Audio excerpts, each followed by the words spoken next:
What is up mga ka-TechShop? So for today's video mga ka-TechShop, no, ubay-ubay na sa tagiayo pero tema na itong bisihan ni mga ka-TechShop. Oy, pero salamat lang yapon ta mga ka-TechShop kay kung naigo ba, nasa tayo ayohonon, nasa tayo income, di ba? At least na tayo panudan. Let's go! Anyway mga ka-TechShop, no, akong giayo mga ka-TechShop is usa ka tablet niya. Giayo po nako ang ligid sa akong lingkuranan mga ka-TechShop nga perti naman ning gubaa di ay nya nasa koy ayohonon nga daghan pa jud kayo mga ka-TechShop nga pending nya paabot pa lang ko sa visa ba. Anyway mga ka-TechShop, no, ako lang i-insert pa no kaning grabe kayong issue sa politika ron ba si President Duterte, ex-President Duterte or former President Duterte na gidakop siya nga grabe daghan kay rally ba diri sa Cebu, diri sa Mindanao, grabe kay rally ba nga basta grabe kayo nga hapit na sang eleksyon mga ka-TechShop. Mao nagingon mga ka-TechShop nga mopili gitag kanang leader nga kana ganing naasay kasing-kasing ba no nang mo kuan gid sa mga katawhan ba mo hangop gid ba dili mailhan mo guni mo nga ka-TechShop kana mga piki ba. Oh, no! Klaro mo gid kay sila mga galawan gud mo nang ambot lang mga ka-TechShop unya kamong uban diha di mamutar pamutar in taon mo kay para un taon makadaog sa na inyong mga ipangdapigan sa naman mo masayang lang inyong buto di mo mabutar kay kanang mga leader mga ka-TechShop whether you like it or not apektado kita tanan-ana no apektado kita tanan-ana kung kinsay makalingkod mo nang butaran gininyo ang katog yung mga tarong-tarong yun.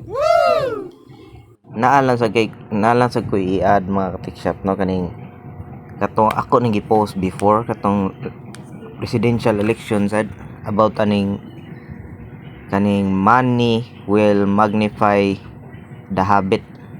What? Habit sa tao ba?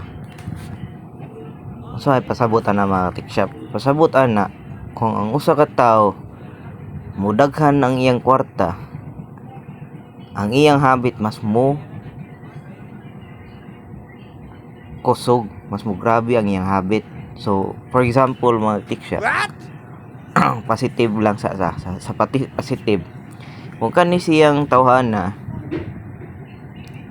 sa katong gamay pa iyang kwarta manggihatagon na kay siya inikadaghan siyang kwarta mga TechShop mas samot iyang pagka manggihatagon. Mao na example sa money will magnify your habit no nya nasa uban mga TechShop nga nice ang karakter ang habit gyud na tawhana magsige nagpangurap once nga maluklok na siya sa dako nga position meaning ana mas madako ang iyang income mas mo grabe ang iyang habit pagpangurap kana sang another example mga TechShop no kana mga adoy-adoy ba kana mga adoy-adoy sa panahon nga gamay ra iyang kwarta iyang i-adik-adik ini kadako ana iyang kwarta di gina mausab mas mosamot pag siya ka-adik. Mao na example sa kanang money will magnify your habit. So bantayan nato ang habit sa mga politiko mga TechShop. Nice. Kay mao na atong basihan ini pamutar nato sa eleksyon. No, ako am koy actually mga TechShop na koy serbisyuan pero dili ta kabuot sa mga tao gyud kung kinsa atong butaran. No. Kay ako na namo ko gipili gyud sa akong kuan lang ba sa akong kasing-kasing words. Nice. Ang ita gipili. Pero di gyapon ta kabuot sa mga tao. Basta ang akong advice lang gyud.